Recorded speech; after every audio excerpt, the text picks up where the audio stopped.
Hi, last video நம்ம compressive stress and strength sum solve பண்ணிருக்கோம். இப்போ design procedure for compression members or design procedure பார்க்க போறோம். Step 1 என்னன்னா design compressive truss. ஸோ இதை நம்ம ஞாபகம் வச்சுக்கணும். beam, channel இதுக்கெல்லாம் FCD value 135. நம்ம assume பண்ணிக்கிறதா. ஃபர்ஸ்ட் எடுத்தோன்னா நம்ம ஒரு assume பண்ணிக்கிட்டு நம்ம சால்வ் பண்ண போறோம். ஸோ இப்போ beam இல்லை channel கொடுத்தாங்கன்னா FCD value 135 நம்ம assume பண்ணிக்கிறோம். Angle structure க்கு நம்ம FCD value 19 assume பண்ணிக்கிறோம். Heavy load carrying member க்கு நம்ம FCD 200 ஞாபகம் வச்சுக்கணும். Next step 2 effective sectional area. So page number 34ல PD ஓட வேல்யூ கொடுத்திருப்பாங்க. PD ஓட ஃபார்முலா கொடுத்திருப்பாங்க AE into FCD. So AE அப்படியே வச்சுக்கிட்டு PD FCD இந்த பக்கம் கொண்டு வந்தா டிவைட்ல வரும். So அதனால AE equal to PD divided by FCD. So அதுக்கு ஒரு வேல்யூ வரும். இப்போ 1200 வருதுன்னா அதை இன்க்ரீஸ் பை 20% பண்ணணும். அப்போது 1.2.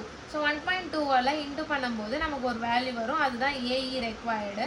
ஸோ அதை வச்சு நம்ம ஸ்டெப் 3ல் இப்போது நமக்கு ஏஇ ரெக்வயர்டு வச்சு நம்ம செக்ஷன் செலக்ட் பண்ண போகிறோம்.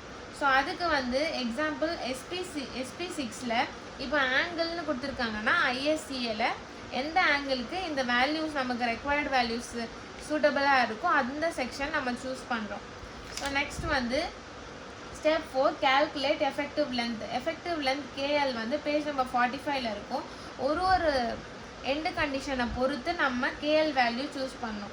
ஸோ இப்போ எப்படின்னா எண்ட் கண்டிஷன் எப்படி இருக்கும்னா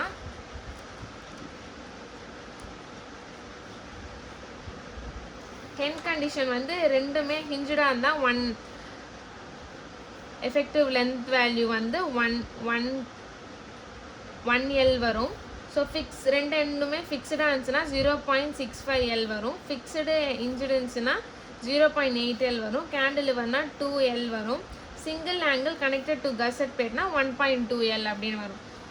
ஸோ பேஜ் நம்பர் 45ல் ரெஸ்ட்ரைன்டு ஃப்ரீ அப்படின்னு சொல்லி கொடுத்துருப்பாங்க. நம்ம அதை வச்சு பேஸ் பண்ணி நம்ம சால்வ் பண்ணணும். So next KL value minimum buckling class choose பண்ணுறதுக்கு கேஎல் ஃபார்மில் நம்ம சூஸ் பண்ணணும். பக்லிங் கிளாஸ்க்கு H/BF அப்படின்னு பண்ணுவோம். ஆனால் KL divided by R minimum வச்சு சால்வ் பண்ணும்போது நமக்கு பக்லிங் கிளாஸ் சூஸ் ஆகும். ஸோ இப்போ ஆங்கிளுக்கு நம்ம பக்லிங் கிளாஸ் எதை எடுப்போம்னா சி கிளாஸ் எடுப்போம். ஸோ அந்த மாதிரி எடுக்கணும். ஸோ ஒரு ஆங்கிளுக்குமே பேஜ் நம்பர் 44ல் கொடுத்துருப்பாங்க. பேஜ் நம்பர் 44ல் நம்ம செக் பண்ணி எந்த கிளாஸ் எடுக்க போகிறோம் அப்படின்னு நம்ம சர்ச் பண்ணிக்கலாம். ஸோ ஆர் மினிமம் ஸ்டீல் டேபிள்லேயே செக் பண்ணிக்கணும். இப்போ நம்ம ஸ்டெப் 3ல் செக்ஷனில் நம்ம செக் பண்ணும்போது எந்த செக்ஷனை சூஸ் பண்ணும்போது ஆர் மினிமம் வேல்யூ நம்ம ஸ்டெப் 5ல் எழுதுறோம்.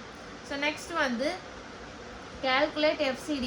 ஸோ இப்போ பக்லிங் கிளாஸ் சூஸ் பண்ணதுக்கப்புறம் பேஜ் நம்பர் 40ல்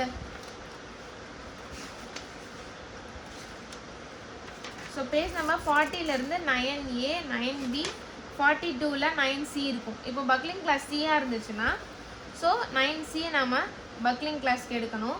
இப்போது ஒரு வேல்யூ நமக்கு FC எப்படி எடுப்போம்னா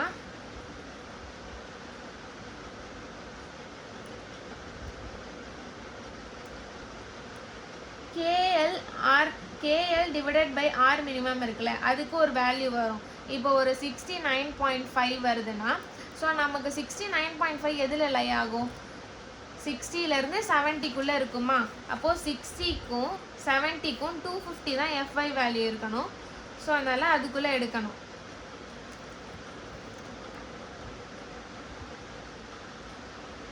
நெக்ஸ்ட் இன்டர்போலேஷன் மெத்தட் சால்வ் பண்ணி ஸ்டெப் 6 நம்ம சால்வ் பண்ணுறோம். Next calculate PD. ஸோ PDக்கு பேஜ் நம்பர் 34ல் ஸோ அதை சால்வ் பண்ணோம். PD equal to AE FCD. So இது AE நம்ம ஸ்டார்டிங்லேயே செக்ஷன் மூலயமா AE கண்டுபிடிச்சிருப்போம். அந்த வேல்யூ இன்ட்டு FCD இப்போ நமக்கு இன்டர்போலேஷன் மெத்தட் சால்வ் பண்ணி ஒரு வேல்யூ வந்திருக்கும். அது கூட இன்ட்டு பண்ணணும். ஸோ இப்போ ஃபேக்டர்டு லோடு கொஸ்டின்லேயே கொடுத்துருப்பாங்க. அந்த ஃபேக்டர்டு லோடை விட நமக்கு கிடச்சிருக்க வேல்யூ அதிகமாக வந்துச்சுன்னா சேஃப். சப்போஸ் கம்மியாக வந்துச்சுன்னா அது அன்சேஃப். தேங்க்யூ.